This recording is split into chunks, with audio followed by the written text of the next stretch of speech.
इस कार्यक्रम के पुण्यार्चक हैं समाधिस्थ दशम प्रतिमाधारी स्वर्गीय श्री ज्ञानचंद जी जैन सतना, श्रीमती राजकुमारी जैन सतना, श्रीमती माया प्रेमचंद्र प्रेमी कटनी एवं समस्त प्रेमी परिवार कटनी सतना। फर्म श्री दयोदय ऊर्जा एवं जैविक खाद private limited, Bhopal Madhya Pradesh. Visat detergents private limited, Ahmedabad Gujarat. Trade inquiry number 9408659000। Website www.visatdetergents.com।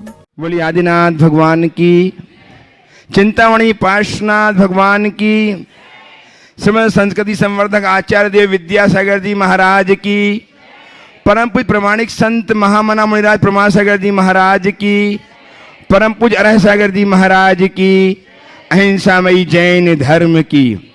भव्यजनों, आज हम पुनः विराजमान हैं जहां हमारे आचार्य भगवान विद्यासागर जी महाराज के परम प्रभावक शिष्य महामना मुनिराज प्रमासागर जी महाराज उपस्थित हैं, जिनके श्रीमुख से अपनी शंकाओं के समाधान प्राप्त करने के लिए आतुर हैं। वहीं पूरे देश में पारस चैनल, जनवाणी एवं आदिनाथ चैनल के माध्यम से बहुत सारे गुरु भक्त टकटकी लगाए बैठे हैं, कब गुरुदेव का संग समाधान प्रारंभ हो और अपनी शंकाओं का समाधान प्राप्त करें।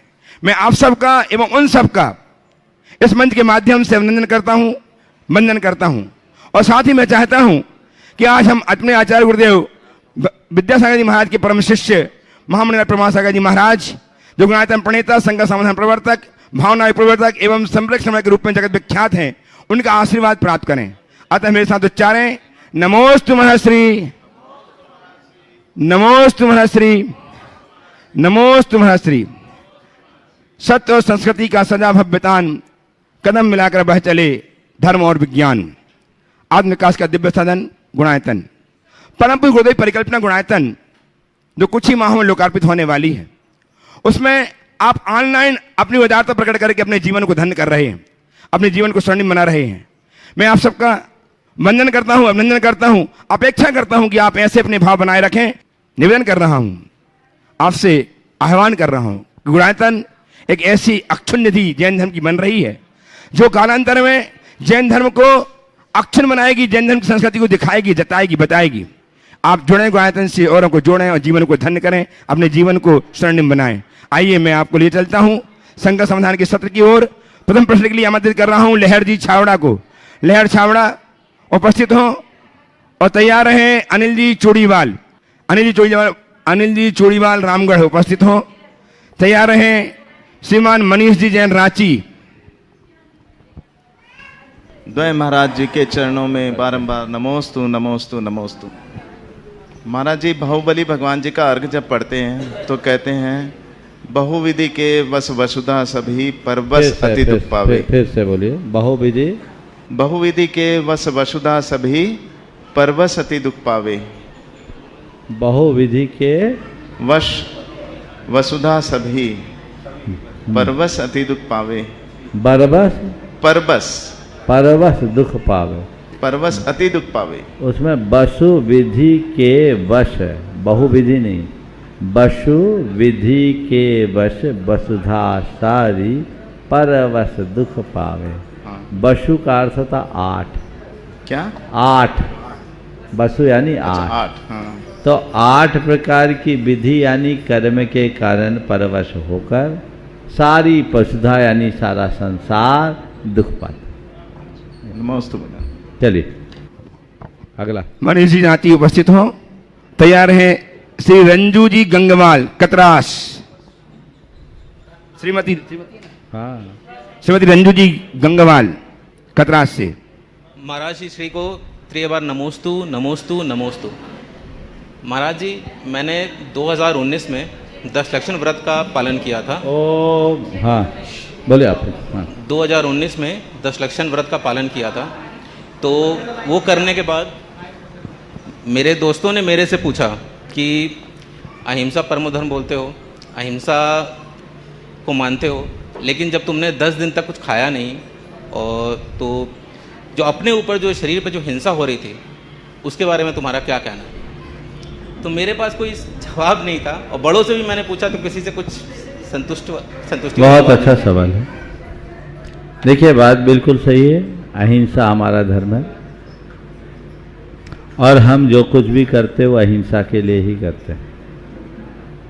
उनसे बोलो कि 10 दिन का उपवास करने में हम 10 दिन तक सारे पापों से दूर रहे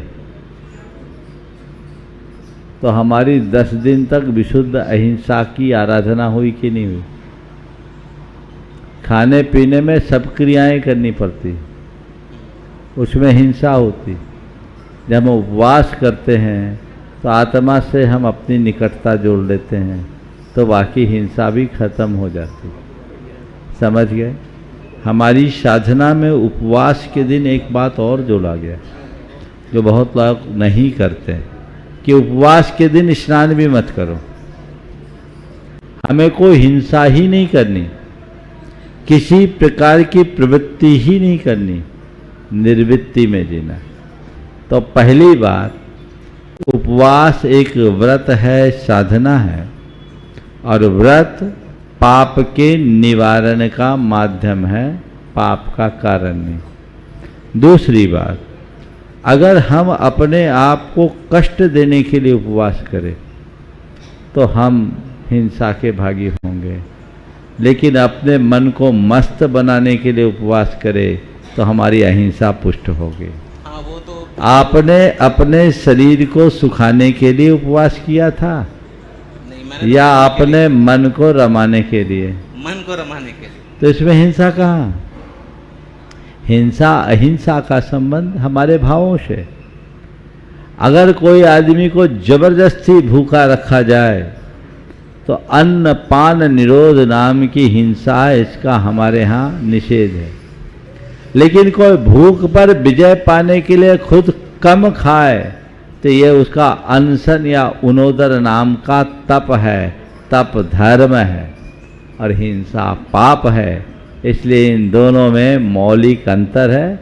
उन्हें इस तरीके से समझाओ कि जिस दिन हम उपवास करते हैं, न हम व्यापार करते हैं, न धंधा करते हैं, न दुनियादारी की बातें करते हैं, और वो पूरा समय बस भगवान के स्मरण में, जाप में, पाठ में, ध्यान में, चिंतन में लगाते हैं और मन को प्रसन्नता से भरकर पूरा दिन बिताते हैं, तो उपवास का दिन हमारा शुद्ध बल्कि पूर्ण अहिंसा का दिन होता है। बाकी खाने पीने वाले दिनों में तो हम ढेर प्रकार की छुटपुट हिंसा के भागी बन जाते हैं। वो हमारे लिए अपने साथ जुड़ने का एक अद्भुत मौका बने। आइए श्रीमती रंजू जी गंगवाल कतराश से, और तैयार हैं श्री कमल जी पाटनी रामगढ़। कमल जी पाटनी। द्वय मुनि राजों के चरणों में सादर नमोस्तु नमोस्तु नमोस्तु। महाराज श्री, क्या हमारा खुश रहना हमारे खुद के ऊपर निर्भर करता है? अगर कोई व्यक्ति के पास सब कुछ है और जो नहीं है उसको लेकर वो दुखी रहता है, जैसे किसी के पास कुछ है, सब कुछ है, और जो चीज़ नहीं है उसको लेकर वो दुखी रहता है, और जो चीज़ है उसको लेकर वो खुश नहीं है, तो उस आदमी को कैसे खुश रखा जा सकता? ऐसे आदमी को भगवान भी खुश नहीं रखते। एक बार एक आदमी आया, उसके साथ उसकी धर्म पत्नी भी थी। चेहरा थोड़ा उदास सा दिख रहा। मैंने पूछा, भाई क्या बात है, बहुत परेशान से दिख रहे? बोले क्या करूं महाराज, 2 लाख का नुकसान हो गया। 2 लाख का नुकसान हो गया। मैंने पूछा क्या हो गया?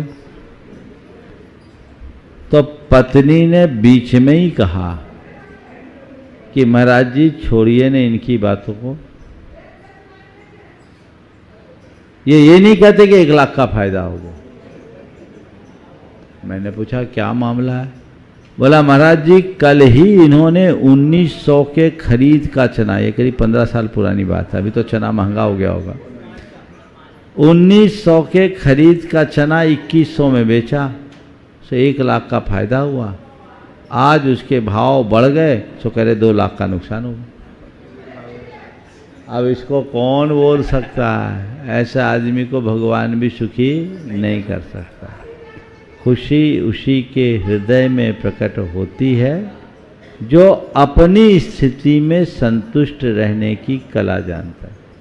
इसलिए इस धरती पर सबसे बड़ा धन संतोष धन कहा जाता है।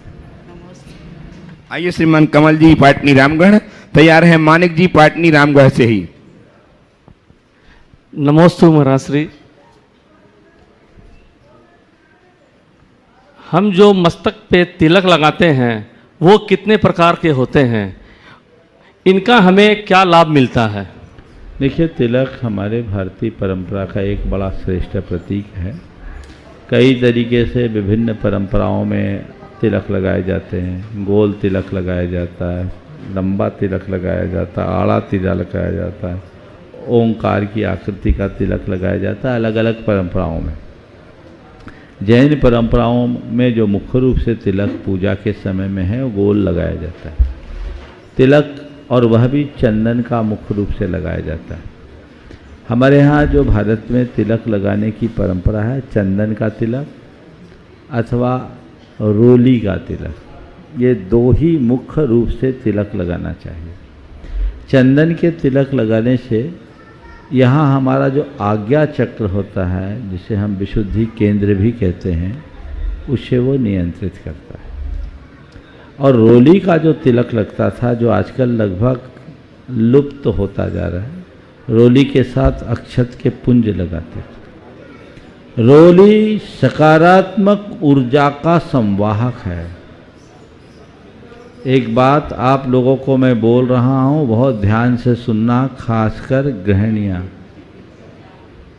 हमारे यहाँ पहले घरों में दरवाजों पर अल्पना रचे जाते थे, मांडना मांडते थे। किसका बनाते थे? रोली का, गेरू का, गिरू का, खड़िया का। वो क्यों बनाया जाता था पता है? गेरू नकारात्मक ऊर्जा को रोकता है, इसलिए दरवाजे पर वो बनाए जाते थे। हर मांगलिक कार्य में गेरू का और खड़िया मिट्टी का मंगल मांडल मानकर वहाँ व्यक्ति को बिठाया जाए, पाटा भी लगाया जाए तो उस पर भी बनाया जाता। ये नकारात्मकता को दूर करने का प्रतीक था। आज आप सब लोग भूलते जा रहे हैं। अब तो बने बनाए प्रिंटेड चिपकाते हैं, और जो बाइंडिंग एजेंट है उसमें घोर नेगेटिविटी रहती है, जिससे उसको चिपकाया जाता है। बिल्कुल कहीं मत लगाना घर में। जो भी घर में इस तरह का प्रतीक लगाना है, गेरू से लगा। पहले गेरू से स्वस्तिक भी बनाया जाता था। तो नकारात्मकता को रोकना और सकारात्मकता को बढ़ाने की व्यवस्था हमारे द्वार पर ही रहती थी। इसी तरह रोली का जो तिलक लगाते हैं वो हमारे मन को एक अद्भुत सुकून देता है, शांति देता है, प्रसन्नता देते हैं, और रोली का एक अलग तेज भी होता है। लोग इन सब चीज़ों को भूलते जा रहे हैं और आजकल सब केमिकल वेस्ट चीज़ों का अंधानुकरण करते जा रहे हैं। इन पर रोक लगनी चाहिए। हमें अपनी मौलिक परंपरा को पहचान कर उसी अनुरूप अपना व्यवहार करना चाहिए। एक प्रश्न और है। एक ही उपस्थित हों श्रीमान मानिक जी पाटनी रामगढ़ से, और तैयार हैं सुश्री यशस्वी अपनी मातुश्री नीलम जी के साथ रामगढ़ रांची से। दोनों मुनिवर गुरुवर को मेरा बारंबार नमोस्तु नमोस्तु नमोस्तु। मुनिश्री, मेरा प्रश्न आज के जीवन समस्याओं से है। चोरी और सेनाजोरी की बढ़ती प्रवृत्ति से हम कैसे बचें, क्योंकि ये बीमारी सभी वर्गों में, समाज के सभी वर्गों में हर समय बढ़ते जा रही है। देखिए, चोरी और सीनाजोरी बिल्कुल ठीक कह रहे, बड़ी गंभीर बीमारी है और आजकल ऐसे प्रकरण बढ़ रहे हैं। पर ये किनमें है, सबसे पहले हमें ये जानना जरूरी। ये मनुष्य के मन में पलने वाली अहमन्यता का कुपरिणाम है। जिसके मन में जितनी प्रगाढ़ अहमन्यता होगी वो ऐसा ही करेगा। अभिमानी व्यक्ति कभी अपनी गलती को स्वीकार नहीं करता। अपनी गलती को स्वीकार न करना और अपनी गलती का दूसरों पर आरोप लगाना, ये दोनों अभिमान के ही लक्षण हैं। तो आजकल अभिमानियों की भरमार होते जा रही है दिन ब दिन। इससे हमें बचना है तो अभिमान को मिटाकर सरलता को लगाना होगा, जगाना होगा। हृदय में जब सरलता का भाव जागृत होता है तभी हम सबका रास्ता प्रशस्त होता है। नमस्ते गुरुदेव। उपस्थित हों सुश्री यशस्वी मातुश्री नीलम जी अजमेरा के साथ रामगढ़ से।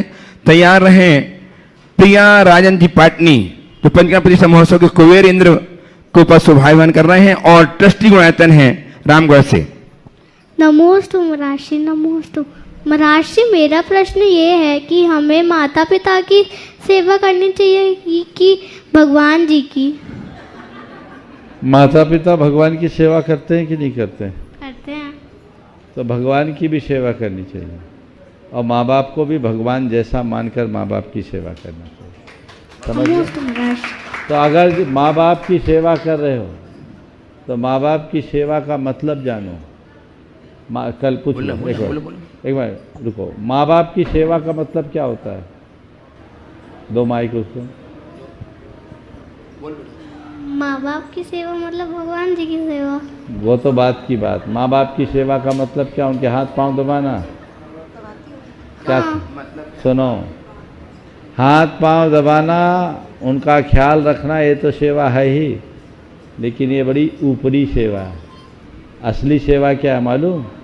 माँ बाप की बात मानना और जो काम वो करते वैसा ही काम करना, उनका नाम ऊंचा करना, ये माँ बाप की सही सेवा। समझ गए? तो माँ बाप की सेवा करना चाहते हो तो क्या करो? माँ बाप भगवान की सेवा करते हैं तो तुम भी भगवान की सेवा करो ताकि तुम्हारे माँ बाप को और अधिक प्रसन्नता हो। समझ गए? और माँ बाप को भगवान के समान मानकर चलो। बोलिए। नमोस्तु महर्षि, नमोस्तु महर्षि। मेरा क्वेश्चन ये है कि जैसे हम लोग पूजा करते हैं तो एक में द्रव्य रखते हैं, एक में स्वस्तिक बनाते हैं, तो पूजा होने के बाद में स्वस्तिक को मिटाना चाहिए अपने से कि नहीं मिटाना चाहिए? कोई जरूरी नहीं मिटाने का, हमने विसर्जन कर दिया, काम हो गया। नहीं, आजकल जैसे महर्षि चांदी के बर्तनों में मैंने पात में करते हैं तो जब आप उसको मांझोगे तो वो तो अपने आप मिटेगा। स्वस्तिक मिटाने के लिए मत करो, आप बर्तन साफ करने के लिए करो। चलिए। श्रीमती प्रिया जी पाटनी, राजन पाटनी जो पंचगणपति महोत्सव कुबेर इंद्र को शोभायमान कर रहे हैं और ट्रस्टी गुणायतन रामगढ़ से उपस्थित हो। तैयार हैं श्रीमान नरेंद्र जी मंजू जी सेठी गया। गया से नरेंद्र जी मंजू जी सेठी उपस्थित हो। द्वय मुनि राजों के चरणों में बारंबार नमोस्तु नमोस्तु नमोस्तु महर्षि। महर्षि, आपके आने से रामगढ़ में चारों ओर खुशियाँ ही खुशियाँ छा गई है, सारा रामगढ़ ब्रह्मांडमय हो गया है। तो सब एक बार जयकारा लगाइए। जयकारा गुरुदेव का, जयकारा गुरुदेव का, जयकारा गुरुदेव का। महर्षि, तुलसीदास जी के ये कथन, ढोल शूद्र पशु और नारी ये सब है ताड़न के अधिकारी, तो ऐसा उन्होंने क्यों कहा रामायण में, जबकि उन्होंने सीता माँ का इतना आदर सम्मान भी किया है, फिर नारी के प्रति उनकी ढोर गंवार शूद्र पशु नारी ये सब हैं ताड़न के अधिकारी। खड़े रहे। एक बार जब ऐसी बात मुझसे किसी ने पूछा और इसका हवाला देकर कहा कि नारी तो ताड़न की अधिकारी है, तो मैंने कहा भैया थोड़ा हिसाब लगाओ, 3 बार 4 बार तुम्हारा नाम है, 1 बार नारी का नाम है। ढोर गंवार शूद्र और पशु ये सब पुल्लिंग है। समझ गए? हाँ। तो 4 गुना पिटाई तो इनकी है। और फिर नारी, ये तो मैंने बात कही, लेकिन इसे गहराई से समझो। ताड़न के अधिकारी कहा क्योंकि इन्हें नियंत्रित करना जरूरी है, पर थोड़ा शब्दों पर ध्यान दो। नारी को ताड़न की अधिकारी कहा, माँ को नहीं, बहन को नहीं, बेटी को नहीं। समझ गए? नारी अगर नारित्व से बाहर है तो बहुत बड़ा विप्लव आ सकता है। इसलिए नारी का नारित्व सुरक्षित रहे तो उसे संभालना जरूरी है, ये संदर्भ है। लेकिन माँ जो नारित्व का सर्वश्रेष्ठ रूप है और जिसे मान के प्रथम अक्षर के रूप में मान दिया गया माँ, जिसे नारायण की जननी कहा गया, वह ताड़ना के अधिकारी नहीं, वो पूजा की पात्र है। माँ, बहन, बेटी ये नारी नहीं, ये हमारे जीवन दायिनी है, ये हमारे जीवन के अंग है। तो जो बात कही गई उसे उसी संदर्भ में देखना चाहिए, समझ गए? इसे उस तरीके से देखने का औचित्य नहीं है। नमस्ते महाराज। नरेंद्र जी, मंजू जी, सेठी गया, ट्रस्टी गुणायतन गुरु की वंदना से उपस्थित हुए, आज प्रश्न भी प्रस्तुत करेंगे। तैयार हैं श्रीमती आयुषी चूड़ीवाल, रामगढ़। दोनों मुनि महाराज के चरणों में बार बार नमोस्तु नमोस्तु नमोस्तु गुरुदेव। महाराज श्री कहते हैं कि जैसी दृष्टि वैसी सृष्टि, मतलब हम दुनिया को जैसा देखेंगे दुनिया हमें वैसी ही दिखेगी। महाराज श्री आंखों के आगे कौन सा फिल्टर लगाए कि हमारा नजरिया सभी परिस्थितियों में सकारात्मक ही बना रहे? आंखों के आगे कौन सा चश्मा लगाए? तो एक ही उपाय, अगर हम दुनिया को हरा भरा देखना चाहते हैं तो हरा चश्मा लगा लो। अगर पूरी सृष्टि को सकारात्मक रूप से देखना चाहते हैं तो अपनी दृष्टि को में सकारात्मकता का चश्मा लगाएं, तभी हम ऐसा करते हैं। नमस्ते। श्रीमती आयुषी जी चूड़ीवाल, रामगढ़ से। और हमारे बीच में आज रांची से बहुत सारे ट्रस्टीगण उपस्थित हुए गुरुदेव वंदनार्थ। वे अपने प्रश्न प्रस्तुत करेंगे। मैं क्रम से बुला रहा हूँ श्रीमान अरुण जी, सीमा जी गंगवाल, ट्रस्टी गुणायतन रांची, अनंत गुरु भक्त, ये तैयार रहेंगे।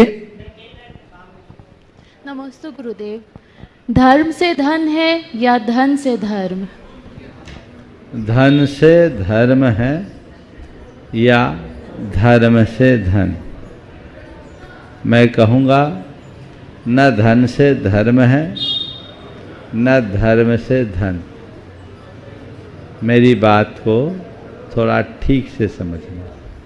न धन से धर्म है न धर्म से धन, तो क्या है? धन के त्याग से धर्म है।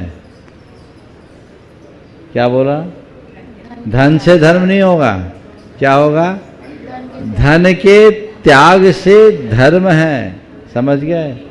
और धर्म के से धन नहीं है, समझ गए? जब व्यक्ति धर्म से विमुख होता है तब धन है। हमारा धर्म तो अपरिग्रह का उपदेश देता है, धन का थोड़ी। तो पूर्णतया धर्म पालना है तो धन से मुंह मोड़ो, ये तो एक उत्तर हुआ। लेकिन आप कहेंगे कि महाराज लोक में तो यही कहा जाता है कि तुम जितना धर्म करोगे उतना धन बढ़ेगा, क्योंकि धर्म से पुण्य होता है और पुण्य से वैभव। तो महाराज जी आपकी बात ये समझ में नहीं आई, तो मैं वापस कह रहा हूँ, धर्म से धन नहीं होता। कदाचित पुण्य से किसी अपेक्षा से मैं धन की उपलब्धि मान सकता हूँ, क्योंकि पुण्य हमें अनुकूल संयोग देता है और संयोग के अनुकूलता के अभाव में धन की उपलब्धि नहीं है। इसलिए पुण्य को हम धनोपलब्धि का, धनोपार्जन का एक पारंपरिक कारण मान सकते हैं, लेकिन वो पुण्य धर्म नहीं है। धर्म तो आत्मा में रमना है, अपने भावों को विशुद्ध बनाना है। तुम जो धन अर्जित करते हो उसमें पुण्य एक सहायक कारण बनता है, लेकिन करना तो पाप पड़ता है। बिना पाप किए कोई पैसा नहीं कमा सकता। अनीति के बिना पैसा कमाया जा सकता है, प्रामाणिकता के साथ पैसा कमाया जा सकता है, पर पाप के बिना धन नहीं आ सकता। समझ गए? तो ये दोनों चीज़ें अलग अलग हैं। अब इसमें एक बात और आप कह सकती हैं कि आजकल तो यही देखने में आता है कि धन हो तभी हम धर्म करें। अब हमें स्वधर्मेंद्र बनना हो, पैसा नहीं है तो कैसे बने? मंदिर बनाना हो तो पैसा नहीं है तो कैसे करें, है ना? तो धर्म की क्रिया करने के लिए धन निमित्त हो सकता है, धर्म करने के लिए नहीं। नमोकार जपने के लिए कोई पैसा लगता है, भगवान का नाम लेने के लिए कोई पैसा लगता है, क्रिया करने के लिए लग सकता है, लेकिन क्रिया भी धन के संग्रह से नहीं होती, धन के त्याग से होती। गणेश प्रसाद जी वर्णी के एक भक्त थे या शिष्य, विद्वान और एक श्रीमंत भी थे। वे अक्सर बर्नी जी से मुंह लगे थे तो नोक-झोंक भी करते रहते थे। वो हमेशा ये कहा करते थे, महाराज आप भले साधु हो जाओ पर पैसा के बिना धर्म नहीं होता। उनका तर्क वितर्क चलता रहता। एक बार दोनों गए, रास्ते में नदी पड़ी, पैदल चल रहे थे, रास्ते में नदी पड़ी, नाव पर बैठकर इस पार से उस पार गए और उस पार जाने के बाद सेठ जी ने पैसे निकाल करके दिए और उधर गए। उनको फिर बात सूझी, देखा बर्नी जी महाराज आज हमारे पास पैसे, हमारी जेब में पैसा, हमारे खीसा में पैसे नहीं होते, बुंदेलखंडी में बोला, हमारे खीसा में पैसे नहीं होते तो हम ए पार नहीं आ पाते। तब बर्नी जी ने कहा तुम्हारे पैसा खीसा में ही धरे होते तो ए पार नहीं आ पाते। समझ गए है ना? तो पैसा जेब में नहीं होता तो इस पार नहीं आ पाते। इस कथन में से ज्यादा बल इस कथन में है कि पैसा जेब में ही रखे होते तो इस पार नहीं आते। इस पार आए तो कब आए? जब जेब के पैसे को त्यागा। तो पैसे का संग्रह पाप है और पैसे का त्याग धर्म। तो धर्म से ही धर्म होता है, धन से नहीं। आइए श्रीमान अरुण जी, सीमा जी गंगवाल, अनंत गुरु भक्त रांची से ट्रस्टी गुणायतन तैयार हैं। श्रीमान कमल जी ममताल जी पापड़ीवाल रांची ट्रस्टी गुणायतन। नमोस्तु महाराज श्री, नमोस्तु महाराज श्री। महाराज श्री, नज़र का इलाज तो डॉक्टर और सर्जरी से किया जा सकता है, लेकिन क्या नजरिया का इलाज संभव है? कृपया समाधान दीजिए। उसकी भी सर्जरी, समझ गए? जैसे नज़र की सर्जरी होती है वैसे नज़रिया की भी सर्जरी, पर उसके लिए वैसे सर्जन के पास जाना हो। समझ गए? आपके आई साइट में कोई प्रॉब्लम होती है, आप किसी आई सर्जन के पास जाते हो, वो आपका नज़र सुधार देता है। अगर नज़रिए में गड़बड़ी है तो पहले तो एहसास करो कि मेरा नज़रिया खराब है, और फिर ऐसे चिकित्सक के पास जाओ जहाँ उसकी सही शल्य क्रिया होती है। एक बात बोलूं, गुरु को हमारे यहाँ क्या कहा गया है? जो हमारे नजरिए को बदल दे वो गुरु है। हम लोग बोलते हैं अज्ञान तिमिरांधस्य ज्ञानांजन शलाकया चक्षुरुन्मीलितं येन तस्मै श्री गुरुवे नमः। अज्ञान रूप अंधेरे से जिसकी आंखें अंधी हो गई है, ज्ञान की अंजन शलाका से जो उनकी आंखों को खोल देते हैं, उन गुरु को हम नमन करते हैं। तो अपना नजरिया सुधारना है तो सदगुरु के शरण में आओ। समझ गए? शरण में, चरण में नहीं। सदगुरु के चरण में आने वालों के नजरिए में परिवर्तन आए, कोई गारंटी नहीं। मैं अक्सर कहता हूं, गुरु चरणों में दर्शनार्थी बनकर मत आओ। गुरु चरणों में दर्शनार्थी बनकर मत आओ, गुरु चरणों में शरणार्थी बनकर के आओ, जीवन बदल जाए। शरण स्वीकारो, और शरण स्वीकारने का मतलब है उन्हें अपना आदर्श बनाकर हृदय में स्थापित कर लो। अपने आप नजरिया बदलेगा, जीवन की दिशा बदलेगी, दशा बदलेगी। आइए श्री युगल मुनिराज के चरणों में मेरा त्रिवार बंदन। महाराज श्री, एक तो आज सुबह भगवान के माता पिता के जो पात्र निभा रहे हैं श्रीमान रमेश जी सेठी और उनकी धर्मपत्नी, उनका आज रांची में भव्य स्वागत हुआ। भव्य माने मजा आ गया देख करके, लग रहा था कि ये रामगढ़ यहीं आ गया है, ऐसा लग रहा था आज तो। बहुत ही सुंदर, और 300 आदमी का महाराज जी खाना पीना भी बहुत टेस्टी, बहुत मजेदार, पूरा रांची समाज की तरफ से हुआ।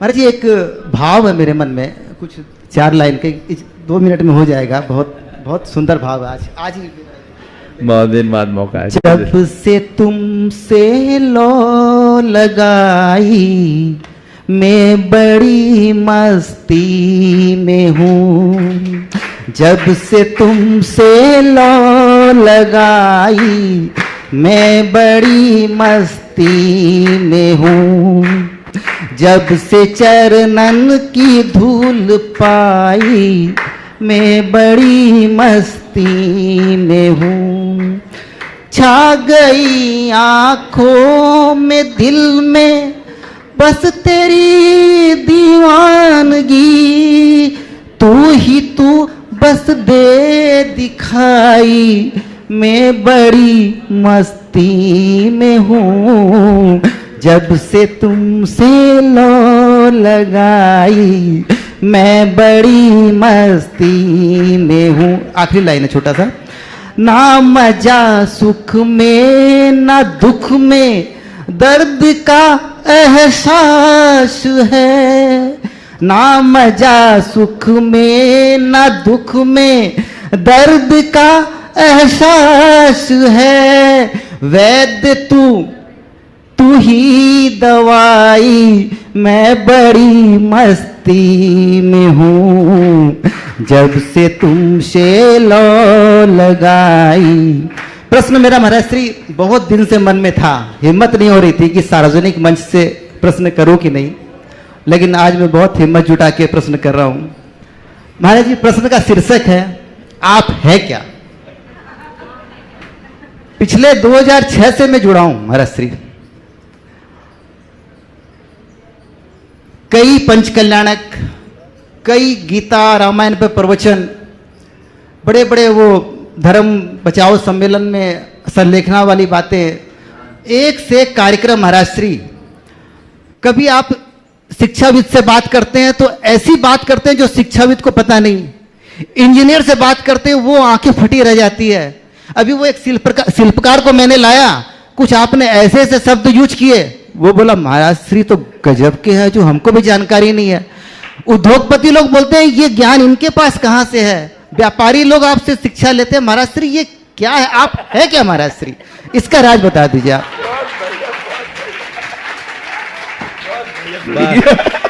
मैं बताऊं, बहुत बहुत अच्छा सा सवाल है और इसका बड़ा सरल सा आवाज, बस हम हैं, मुझे हर पल इसका ही एहसास है, क्या है और क्या नहीं उधर हम कभी ध्यान ही नहीं देते हैं। और जिस दिन तुम अपने होने भर का एहसास करने लग जाओगे, तुम्हारे अंदर छिपी सारी शक्तियाँ स्वतः उद्घाटित होने लगेगी, फिर तुम्हें अपनी उपस्थिति का एहसास कराना नहीं पड़ेगा, अपने आप सब चीज़ें आ जाएगी। हमारी बड़ी कमजोरी है कि हम अपने आप को वो मानते हैं जो हम नहीं हैं, और जो हम हैं हमें उसका पता ही नहीं। संत कहते हैं तुम बस हो, उसके साथ यदि कोई विशेषण जुड़ता है तो वह सब अहम को जन्म देता है। अपने आप को सब विशेषणों से परे मानो, केवल जो हो सो हो। हमारा समय सार हमें संदेश देता है, न विहोदि अपमत नपमत जन गोद जो भावो, एवं भनंति शुद्धम नादा जो सोद सोचेव। जो हूं सो हूं, जो है सो है, बस है या हूं, बाकी चीजों पर ध्यान ही मत दो। पर लोग इसी में माथा फोड़ी करते रहते, क्या है क्या नहीं है, क्या हूं क्या नहीं हूं, और उसमें उस उधेड़ बूंद में पूरा जीवन समाप्त हो जाता है। जीवन का जो रस लेना चाहिए लोग उससे वंचित हो जाते। लेकिन महाराज श्री आप उत्तर मेरा आप है क्या महाराज श्री, समझ में अभी भी नहीं आया। उत्तर तो मिला है लेकिन बस हम तो बोल रहे हैं मैं क्या हूं ये मत समझो, अपने अंदर सवाल करो मैं क्या हूं और मुझे क्या होना चाहिए। नमस्ते, ज्यादा नमस्ते, नमस्ते। श्रीमान कमल जी, ममता जी, पापड़ीवाल रांची से ट्रस्टी गुणायतन तैयार हैं। श्रीमती रुचिता जी, अमित जी अग्रवाल, महाराज को मेरा नमस्कार। ट्रस्टी गुणायतन रांची। महाराज से मेरा एक सवाल है आहारचर्या को लेके कि आहारचर्या के समय एकाएक अगर लाइट जल जाती है तो आप आहार छोड़ देते हैं, या फ्लैश मोबाइल का ऑन हो जाता है गलती से तो भी अंतराय आ जाता है। इसका कारण समझ में नहीं है। देखो इसके आज के युग में ऐसा है, ये सवाल कई बार आया, लेकिन इसके पीछे कोई कारण नहीं, क्योंकि लाइट जलते ही कोई कीड़े नहीं आते। लाइट के अंदर तो नाइट्रोजन होता है, उसके अंदर कोई जीव नहीं। जहाँ प्रकाश प्राकृतिक प्रकाश पर्याप्त रूप में है वहाँ भी कोई जीव नहीं आता। एक बार ऐसा हुआ, 1992 की बात है, जनवरी की, सतना से चातुर्मास करके हम लोग जबलपुर आए थे। रास्ते में अमरपाटन में हमारा प्रवास हुआ, आहार चल रहा था और एक बहन जी का सिर स्विच बोर्ड में लग गया। 3 स्विच थे, 2 बाहर के, एक भीतर के। भीतर वाली स्विच दबी और लाइट जल गई। मैंने अंतराय कर दिया। अब चूंकि अंतराय करते आ रहे थे इसलिए कर दिया। गुरुदेव से मैंने पूछा, जब हम लोग जबलपुर पहुंचे, पूरा संघ था, कि इतने मात्र में क्या है। तो गुरुजी ने कहा अगर जल गया, लोग उसमें लेकर के घबराए नहीं, इधर उधर न करे तो चीज़ों को नज़रअंदाज कर सकते। लेकिन अरे लाइट जल गई, आप लोग हल्ला ज़्यादा करते हैं। तो उन्होंने एक वाक्य आखिरी में कहा कि आहार लेके दिन भर विकल्प करने से अच्छा अंतराय करके निर्विकल्प रहना है। पर आप पूछो क्यों करते हैं, कोई कारण नहीं, करते आ रहे हैं सो करते हैं। तो इसमें क्या है, आप लोगों को सुझाव, अगर जल जाए हल्ला मत करो। महाराज को पता नहीं, न जलाओ न बुताओ, जो हो सा होन दो। आगे समझ में हमको दिख जाएगा, हल्ला तुम करोगे तब न गड़बड़ है। इसका कोई तुक नहीं। साधु का ध्यान ही मत ले जाओ उधर, अपनी कुशलता से करो। और फ्लैश से कुछ नहीं होता, पर फिर भी हर साधु की इस विषय में अपनी अलग धारणा है।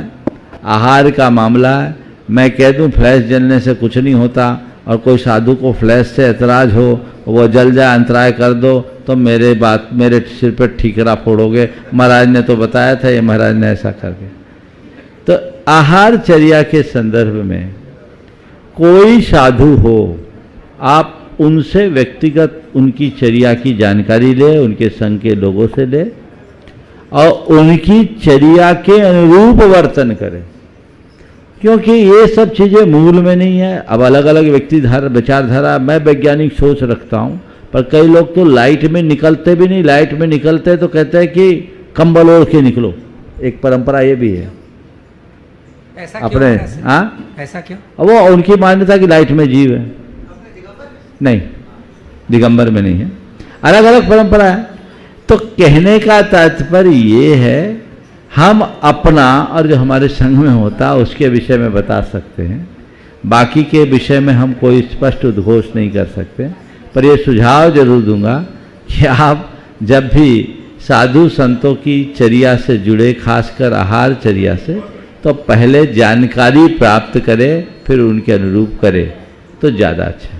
आइए श्रीमान सुभाष जी, अमित जी, रुचिता जी अग्रवाल रांची से ट्रस्टी गुणायतन, और तैयार हैं श्रीमान सुभाष जी विनायका, मंत्री दिगंबर जैन समाज रांची। सुभाष जी विनायका। दोनों माश्री के चरणों में नमस्तु नमस्तु नमस्तु। आपके प्रवचन व शंका समाधान मैं रोज ही ऑनलाइन पे सुनती हूँ।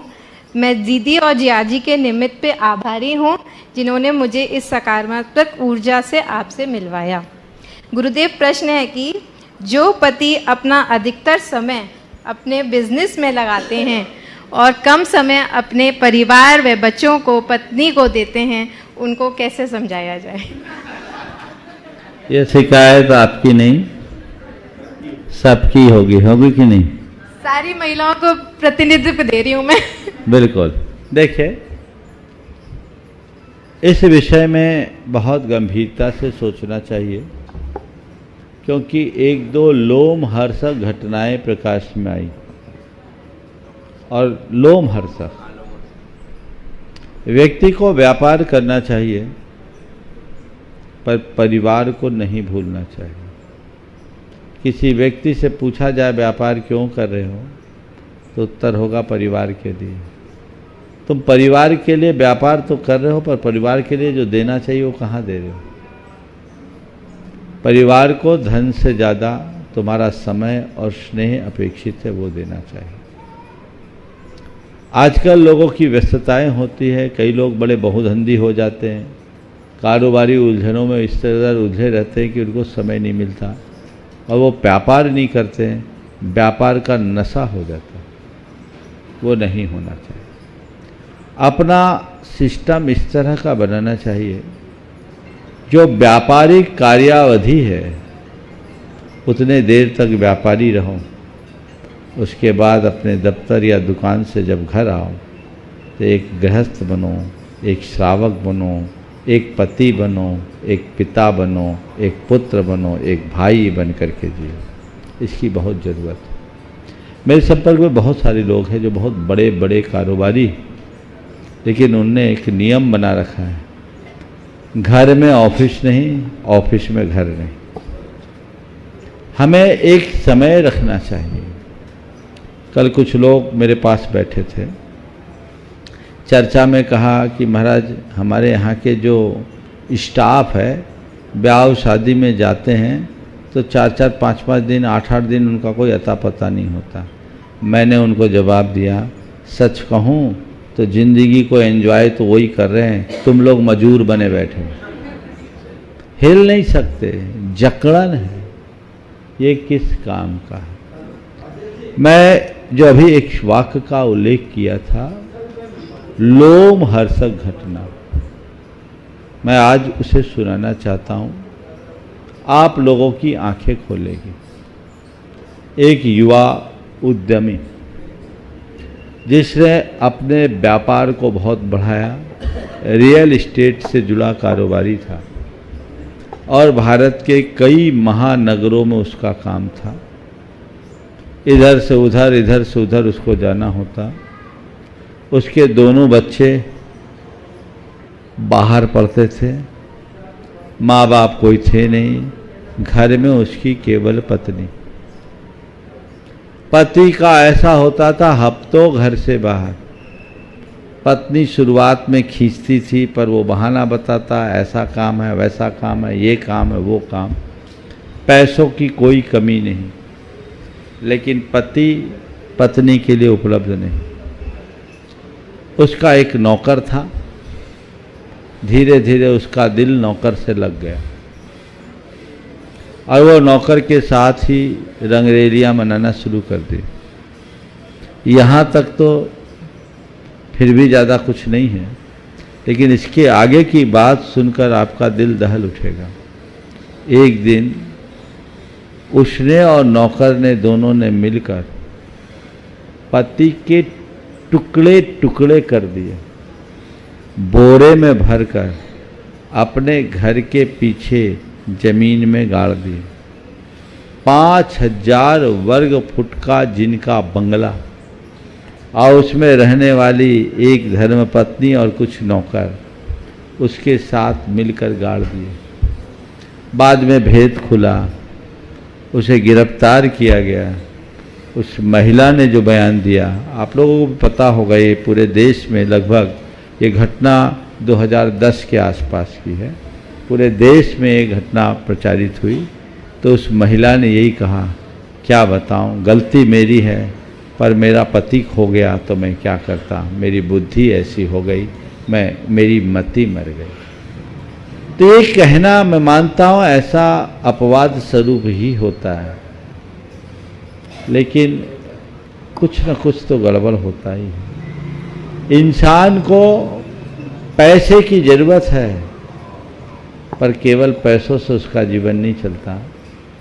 पैसे से ज़्यादा कीमती प्रेम है, जिसे बना करके चलना चाहिए, उसे मेंटेन करना चाहिए। उतना ही व्यापार करो जितना हम झेल सके। और आज के समय में तो सब तरह के लोग मिलते हैं। अपने साथ लोगों को रखो और अपने जीवन को आगे बढ़ाओ। व्यापार कितना करो, मैं 4 बातें बोलता हूँ व्यापार की लिमिट के लिए, जिसमें अपने मन की शांति खंडित ना हो उतना व्यापार करो। दिमाग में टेंशन हावी होने लगे तो व्यापार रोक दो। शरीर का स्वास्थ्य प्रभावित होने लगे तो अपने व्यापार को कम कर दो। परिवार का प्रेम खंडित होने लगे तो व्यापार में ब्रेक लगा दो। और धर्म कार्य के लिए समय न निकले तो अपने व्यापार में कटौती कर दो। ये चारों बातें ध्यान में रखोगे तो जीवन भर सुखी रहोगे, और इनकी उपेक्षा करोगे तो जिंदगी तबाह हो जाएगी। आप आभार मानो अपनी धर्म पत्नी का। हो सकता है वो तो रोज़ आपको प्रवचन देती होगी, पर लोग दुनिया की सुनते हैं अपनी घरवाली की छोड़ के, उनका कम सुनते हैं। लेकिन तुम्हारे माध्यम से ये संदेश बहुतों के लिए है, जीवन शैली में बदलाव आना चाहिए। और ये बहुत तेज़ी से आ भी रहा है, लोगों की सोच बदल रही है। अपने परिवार और बच्चों के लिए लोग अब समय देना अपनी प्राथमिकता में लाने लगे हैं। मुझे आशा है अमित भाई इस पर ध्यान रखेंगे।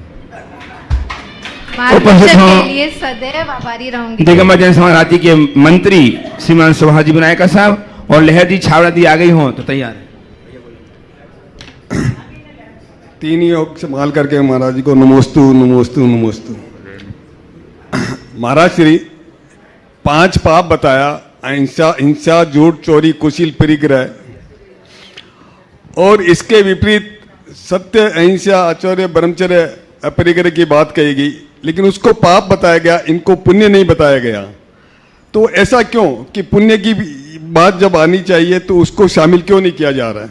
नमस्ते। बहुत अच्छी बात है। देखिए, अहिंसा, हिंसा, झूठ, चोरी और परिग्रह, कुशील और परिग्रह ये पाप है। आपका कहना ठीक है, अहिंसा, सत्य, आचर्य, ब्रह्मचर्य और अपरिग्रह को हम पुण्य क्यों नहीं बोलते हैं? नहीं, ये पुण्य नहीं है, व्रत है। व्रत पुण्य से ऊपर है, समझ गए? पाप पर नियंत्रण लाना और पुराने पाप को झड़ाने का, पाप को रोकने और पूर्व अर्जित पाप को झड़ाने की प्रक्रिया का नाम व्रत है। पुण्य तो केवल अपने ऊपर एक लेप है, व्रत लेप नहीं है। व्रत कर्म निर्जरा का साधन है, संवर का साधन है। इसलिए व्रतों को पुण्य मत मानो, व्रत को पुण्य से और ऊपर के दर्जे का की साधना मानो। नमस्ते महाराज, नमस्ते। आइए लेहर छावड़ा। तो महाराज जी को नमोस्तु नमोस्तु नमोस्तु। महाराज जी, मेरा ये प्रश्न है, दर्शन पाठ में पतित पावन में पावन चरण आयु शरण जी यो विरद आप निहार स्वामी मेठ जामन मरुण जी, उसमें विरोध का मतलब क्या होता है? विरद या विरोध दोनों शब्द है। विरद और विरोध दो शब्द है। विरद का अर्थ होता है अपनी नामवरी, अपनी गुडविल। आपका लोक में नाम है कि आप जगत उद्धारक हो, आप पतित उद्धारक हो, आप अपनी शरण में आने वाले पतित जनों को भी पावन बना देते हो। और भगवान, मैं तो आपकी इसी नाम को सुनकर आपके पास आया कि आप दीन दयाल हो, आप कृपा निधान हो, आप करुणा की खान हो, सबके दुखों को नष्ट करने वाले हो। मैं ये सुनकर आया। तो आप जो आपके चरणों में आता है उसका आप कल्याण कर देते हो। आपकी लोक में ऐसी पहचान है, ऐसी ख्याति है, ऐसी नामवरी है, ऐसी गुडविल है। अब मैं आपके चरण में आ गया हूं। अब मेरा तो जो मैं हूं सो हूं, पहले से बिगड़ा हूं। मैं नहीं सुधरा तो मेरा तो कुछ नहीं बिगड़ेगा, ऑलरेडी बिगड़ा हूं। पर आप तय कर लो, नाम आपका खराब होगा। इसलिए अपने नाम को संभालने के लिए मेरा कल्याण कर दो, ताकि लोक में नाम बना रहे कि भगवान पतितोद्धारक है। समझ गए? विरुद्ध का अर्थ ये। चलिए आज के सत्र को यहीं पर विराम। इनका कल के लिए होगा। हाँ, सुरेश जी का समय हो अग्रवाल। गया। हाँ, यहीं पर विराम। बोलिए परम पूज आचार्य गुरुवर श्री विद्यासागर जी। जय जय जय। परम पूज महामना मुनिराज प्रमाण सागर जी महाराज की, परम पूज नारायण सागर जी महाराज की।